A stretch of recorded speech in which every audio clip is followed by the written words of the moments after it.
Alright guys, Fishsauce back here again, and I was talking about this Buck Odyssey right here that I carry, pretty much my everyday carry pocket knife. And like I said before, I love it, very Spyderco-esque, and it does what I need it to do. I'm not going to go baton wood or anything with this, but it's definitely a nice knife to carry around with you, and it's what I've been using for my everyday carry right now. And like I said, when I do a video like this, I definitely want everybody to know I don't want to go with the Spyderco or with the Benchmade, because most people out there can't afford the Spyderco and the Benchmade. And if you're like me and you do own a Spyderco or Benchmade, you really don't want to put it through the torture that you're going to be putting it through. So I'll do something like this, and I've had no problems with this one. And going on to the next one that I have here. This is my Gerber Profile. Another great knife, another great price. I believe you can get this one at Wally World or basically any sporting goods store for $20. And it's a very, very good knife. And I always like to carry a fixed blade knife with me, just in case I need to do anything heavier. I don't think the Odyssey is gonna cut it with doing some heavier things than you do with this fixed blade.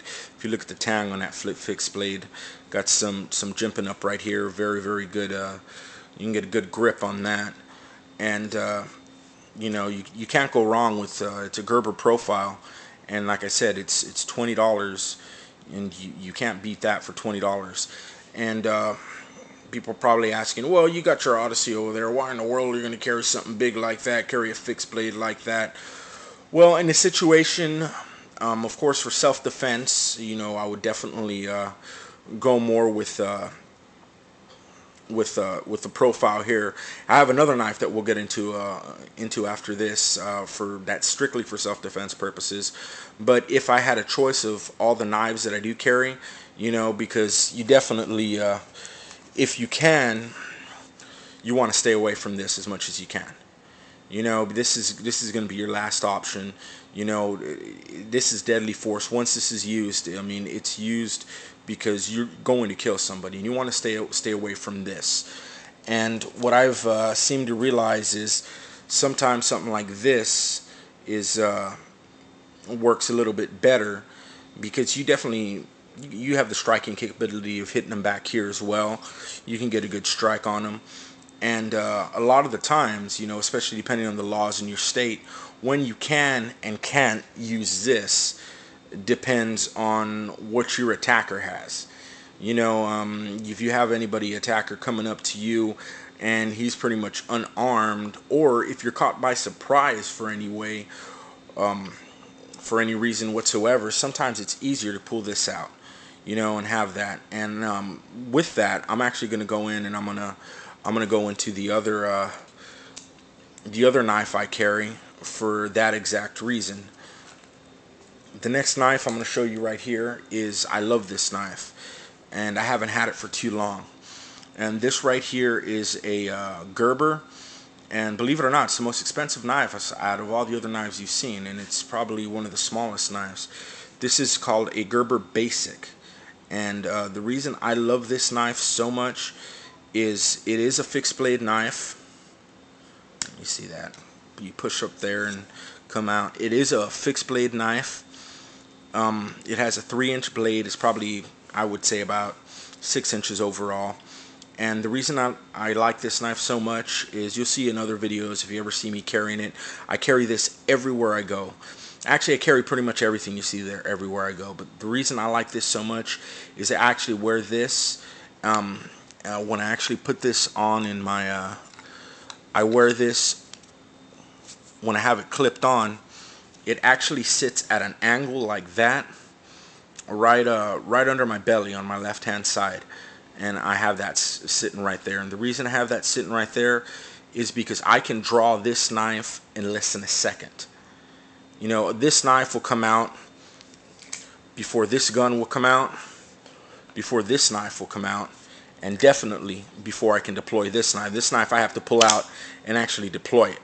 And it's pretty fast, but you're thinking split seconds. If you're ever in a situation where where those split seconds count. If you have an attacker coming from behind you and you only have a split second to make a decision, you have this right there, and this will come out in less than 1 second, and you'll be ready to defend yourself with it. I recommend this to just about anybody out there. I think let me see here. I think it was K-Bar that makes a version of this as well, and law enforcement officers use it a lot. Another good thing about this right here is you can actually switch this around and make it left-handed. And even if you're not left-handed, if you are carrying a knife or a firearm with you, you can put this on your weak side of your body, just in case if anybody does try to reach for your gun or anything on your strong side. You can easily have this on your weak side and use that to fend them off. So this right here, I use this totally strictly for defense. For cutting purposes or anything else like that, I have this right here. I am not a fan of serrated knives, but in this case, I don't mind it because, like I said, the only time this knife is going to come out is for defense purposes. Reason I'm not a big fan of serrated knives is if you're using an everyday knife, such as this one right here, if you have serrations right here, serrations are extremely hard to sharpen. Extremely hard to sharpen. Not a big fan of them. I don't mind it in this because, like I said, this right here, I really don't need to do any sharpening to the serrations because this knife, if it's ever going to be used, it is going to be in a defense situation. So that's pretty much everything that I carry on a daily basis, and we'll go over a couple of these things again here just to bring them all together and let you see. And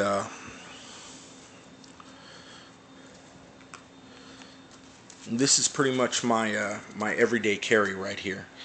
And like I said, yours may vary. Yours may be a little different than what I have right here. But I mean, for the reasons why I said I carry everything, this is what I'm comfortable carrying. A couple other things I don't have on here. I'm pretty much just showing more of I would guess the utility weapons type thing. A lot of stuff I don't carry. Of course, I carry a pen on me everywhere I go. I definitely want a pen with me. Don't leave home without that, of course. Other tweezers, I don't have them right now, but I actually have a little pouch in here that I will carry my tweezers in there with. So I have kids, get a lot of splinters, but my wife actually stole those out of there, so she has those right now. But I do carry tweezers with me. And this is pretty much, of course, in a wristwatch. I'll have a wristwatch with me as well. Now, looking at all this right here, a lot of people, like I said, you carry a 1911. You got a weight right here. This weight's distributed evenly all over my body. I usually, most of these, other than this right here, will go around my belt. And I've gotten pretty comfortable with it, having the placements on that and put it on my belt. If you do decide to start carrying stuff like this at the very beginning, it's going to take a little getting used to, because yeah, there is a little weight and I guess a little uncomfortability. I'm not the smallest guy out there, and after a while, you get used to it and you get used to carrying all of that with you. But if you put all this together right here, you're pretty much looking close to full steel 1911 that's fully loaded. As compared to carrying all this stuff. Now, there's other people out there that will start bringing weight into everyday carry. I won't mention names, and they're big freaks about weight. I'm not too much about weight. I'm more of comfortability. It's just like this knife right here. There are lighter knives in this. I mean, you can easily go with a neck knife as well. There's lighter knives in this, but the way this sits on my belt and the way it fits on me, it's extremely comfortable. So it's a comfortability factor. Weight isn't always an issue. And when I'm out running around town, I don't expect to go running like crazy or having an issue where I'm going to do a 10-minute jog, So a couple ounces here, a couple ounces there isn't going to make or break me, especially if you don't overdo it. And carry more than you need. And I think right here I'm well adequate with everything I need. There's not really much more I would carry with me on my EDC. Actually, there is one more thing that I do carry, and I usually carry it in my back pocket, and that is an extra magazine for my Taurus. and I do carry that with me. And just to let you guys know, this is the way I do it. Other people do it differently. This system works for me. I don't think with everything I have here I'll ever be put in a situation where I won't be ready or won't be prepared, and I won't have everything out there. Feel free to leave your guys' comments. If I leave out anything, I'll probably annotate it. But like I said, yours may be a little different. This is just a recommendation, and like I said, this is I don't want to say. I don't use the word cheap because nothing here is cheap. It's just being on a budget and buying something that's going to do the job. Buying something for $20 that's going to do the job of something for 150.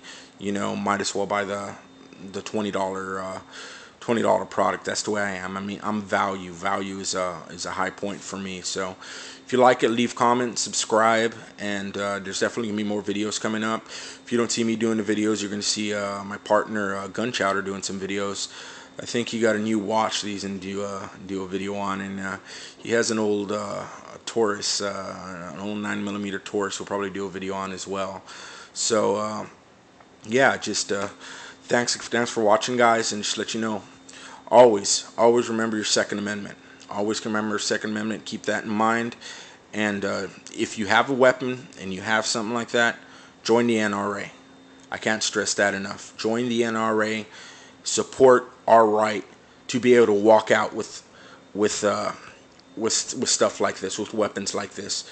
And always check your state's regulations, because I know in my state, I live in Texas, I can carry anything 5.5 inches or smaller. There's some states that'll do 3 inches. There's some states that do different. Make sure you know what you carry in your state, because if that's one thing I do advocate, if you're going to carry something, make sure it is legal. Make sure you carry it legally. Do it the right way. You definitely want to follow all the rules. You want to follow all the laws, and just keep pushing. If you disagree with the law, or you have a bad opinion of it, let your congressman know. Let everybody know. Let your opinion be heard. This is the United States. We're free. Let freedom ring, guys. Thanks for watching, guys. You guys take care.